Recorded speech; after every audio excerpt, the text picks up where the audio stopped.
తెల్లవారే వెలుగు రేఖలా పచ్చ పచ్చ పచ్చి మట్టి బొమ్మలా అల్లి బిల్లి వెన్న పాల నురగలా అచ్చ తెలుగు ఇంటి పూల కొమ్మలా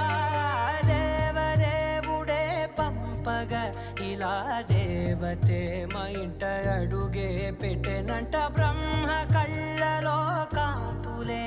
మా అమ్మలా మా కోసం మళ్ళీ